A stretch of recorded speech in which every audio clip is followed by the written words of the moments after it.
Hi, this is Debbie. Welcome back to Cheyenne Life. And if you've ever watched The Sound of Music, you'll get to that part of the movie where you will hear, is it Maria? You'll hear her start to sing about schnitzel with noodles and my favorite things. And well, that's what I'm making today, schnitzel.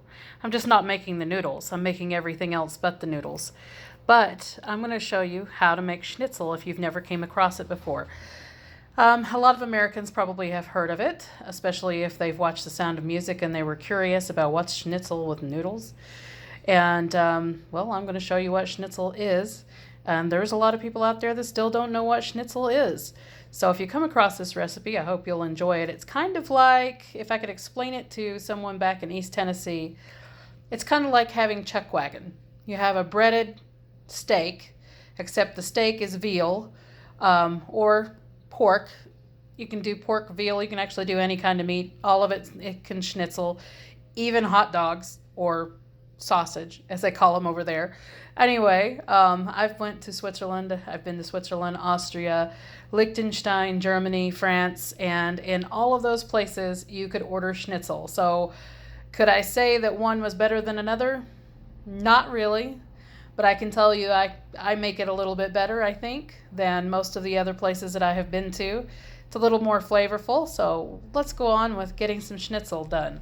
So right here you're looking at eight cuts of meat. It was really 4 pork chops that I had picked up, and the pork chops were really, really thick. So I went ahead and sliced them into halves, and it made 8 pieces of meat.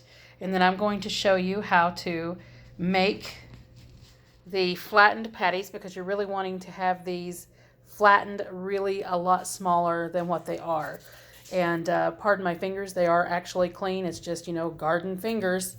So anyway, let's go ahead and get our meat pounded out. And what I do is I actually just use a regular mallet. I just cover it with a sheet of plastic wrap, saran wrap is what we say back east, and secured it down with a band. So here we're just going to go ahead and pound the meat out, and you'll see it'll get a lot thinner and look like it is a lot bigger than what it is.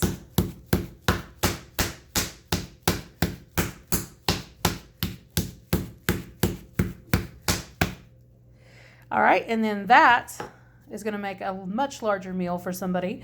And you're going to go ahead and bread this, and I will show you the breading here in just a moment. Now, as you can see here, we have our pieces of meat. They're a lot thinner. And next, what you're going to do with these is you're going to salt and pepper both sides of this meat. And I can only put 5 on my cutting board at a time. So I salt and pepper them just straight on the cutting board after I have cut them in half, and then I pound them out. So salt and pepper generously on both sides. Just don't salt too much. But you definitely want the salt to absorb down into the meat and make it nice and tender and juicy when you cook it. So I'm going to go ahead and I'm going to salt and pepper this right now. So as you can see, we now have this salted and peppered on both sides. And it's just going to sit here for just a moment.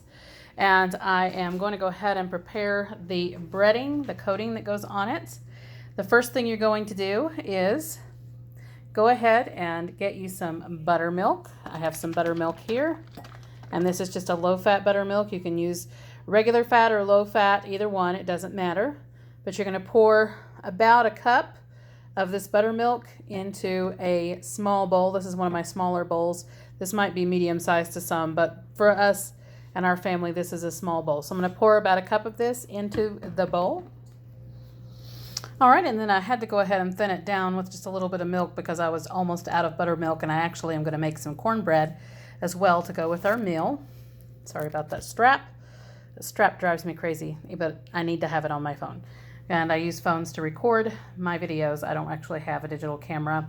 Haven't had one in many years because they keep changing out the information for it or the software for them, and it just drives me crazy. Anyway, that is about a cup of buttermilk, you can use milk or buttermilk, either one. I prefer buttermilk. So we have that in there, and then you're going to add in 1 egg. All right, now that we have our egg in there, we're just going to go ahead and beat this in really well.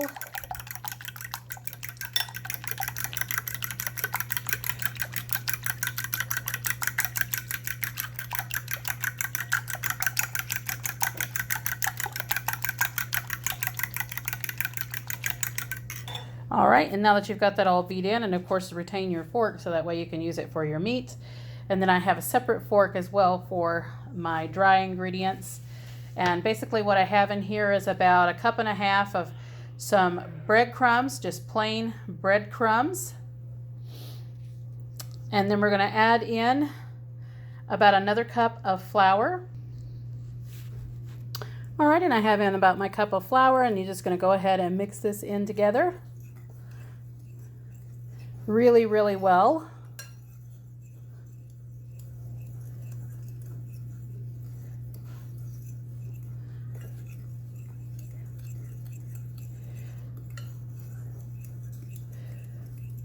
All right, and once you've got that together, then you're going to add in some of your spices. All right, and to this I added about 1 teaspoon of paprika, about a teaspoon of onion powder, a teaspoon of garlic powder, and about a teaspoon of thyme, as well as dusting it with some pepper. And we're just going to mix that in all together. And then what you're going to do is you're going to take each piece of your meat, just take one here. You're going to dip it into your egg and buttermilk milk mixture. Make sure it's nice and saturated. You might have to pick it up because it does have a tendency to fold in on itself. So you're just going to make sure that it's all completely coated and saturated in with that milk buttermilk mixture. And then I'm going to take this and then I'm going to put it into the breading and bread it on both sides. All right, and now I have out my cast iron skillet, and you're going to go ahead and put your heat up on about 5, as you can see right there, and wait for this to heat up. And I put in about 1.5 tablespoons of Crisco shortening. You can use any type of shortening, but I prefer Crisco. That is kind of the secret to the best fried chicken in the world in the South, is Crisco. You heard it on a movie, and I won't say which movie, so I don't want to get a strike. But that's what you use, is Crisco, and then I will put in a combination of some vegetable oil. You want to get it about 1/2 inch up on the pan, and then I'm going to put each piece, once this is hot, and you can take a little drop of water, not even a full drop, just a little bit, and then just flick it into the pan, and if you hear it sizzle, then it is ready to go. And you just go ahead and put each piece of your meat in here. You should fit about 3 pieces at a time, and it only takes just a few minutes to cook on each side. You just definitely want the internal temperature, with it being pork, at about 160, 165 degrees. So you can kind of tell once it is cooked. You want the outside to be nice and golden brown, and the inside is going to be purely white because it is pork that we're using. And it's going to take a few minutes on each side. So I'm going to go ahead and get my meat in there, and I'll show you what it looks like in just a moment. And for everyone that watched the previous video about how to make some really delicious Brussels sprouts, you guessed it, we are having it with the schnitzel tonight. So here you go with the Brussels sprouts and what they look like when they are done. Just absolutely gorgeous and fantastic, delicious. And here's what it looks like when you get it up and cooking. It almost kind of deep fries it. You could deep fry this if you have a deep fryer or just a pot or something like that.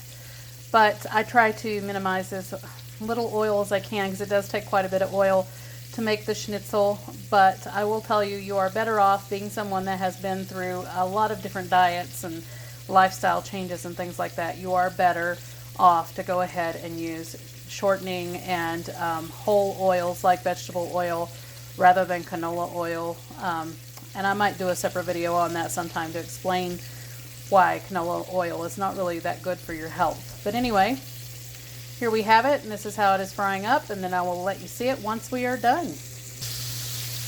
And this is the color that you want to start looking for. These will be done in just a few minutes, but you can already see how delicious, golden, juicy, and wonderful these will be. And we're going to have those along with our Brussels sprouts. And I am baking a cake of cornbread, or a pone of cornbread if you live in the South. It's going to be buttermilk cornbread. That's what I needed the buttermilk for. And I believe tonight we're going to sweeten it up a little bit. Typically we do not sweeten cornbread, but I have learned since being in other areas how to sweeten it up. We use honey. And maybe I'll do a recipe for that sometime. But there you go. That is our schnitzel. And it should be ready here in just a few minutes, and we're going to be eating. So I hope everyone is doing well wherever you are. Like, subscribe, hit the notification bell if you'd like to have notices on new videos as they come out.